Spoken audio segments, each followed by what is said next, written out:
something I've been looking forward to seeing for many a year. Peter, my friend, has been working on this for a long time, and the final result is stupendous.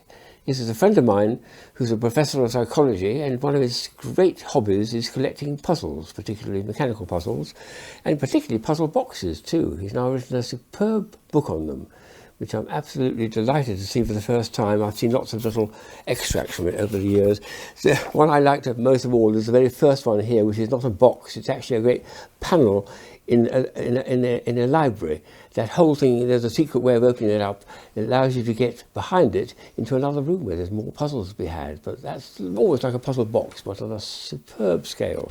And the rest of it, of course, is what I would call standard puzzle boxes, but divided into an extraordinary range of interesting things. One thing I particularly like of him is he's put a little footnote many times throughout the pages to help collectors where to find these, or if they're not available, he'll let you know that. This one, for instance, reads, "Note for collectors, Old Sorrento." They're called Old Sorrento boxes, were produced in large quantities and are easy to find on eBay. And that's such a helpful thing to say. And time again, on page after page, he comes up with a little hint about, for collectors, you should know that, etc., etc. Some of them are quite long, but I've never seen that done in a book before, and it's such a help to actually reach out to collectors to do it. That's about the only one I could definitely... This one is beautiful. I've got about one of these ones, which is looks like a book.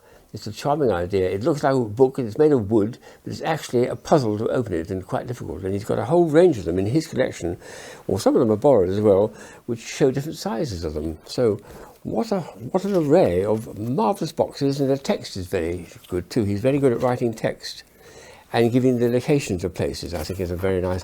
This is one I've really found stupendous. I'd only just spotted it for the first time just recently. It's actually a thing for holding cigarettes, would you believe? And these splits here contain the cigarettes in the holes, and the thing curls through. It's got little joints here, so that it actually does a snake inside the box. When you push it in, it reaches the end, curls round and does the next level, and curls round and reaches the next level. So you've got a great long string of little compartments which will hold, each one will holds a cigarette.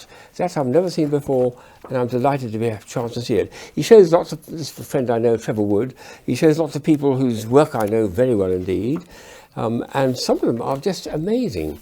This is with Kamei, probably the best Japanese, probably the best puzzle makers in the world, the most inventive person, and he's got a nice picture of him with Kamei.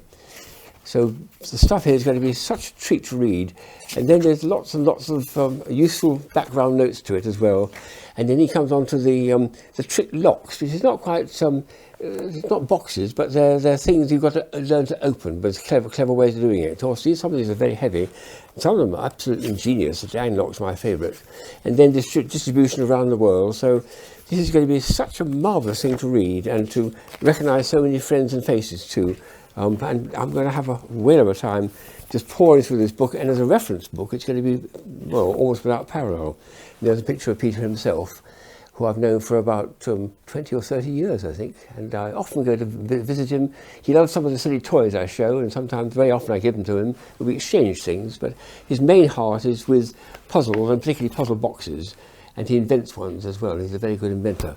So that is a real treat for me to be able to finally see the book, which is now finished, and will be in pride of place in my collection of books on puzzles and toys. What a treat.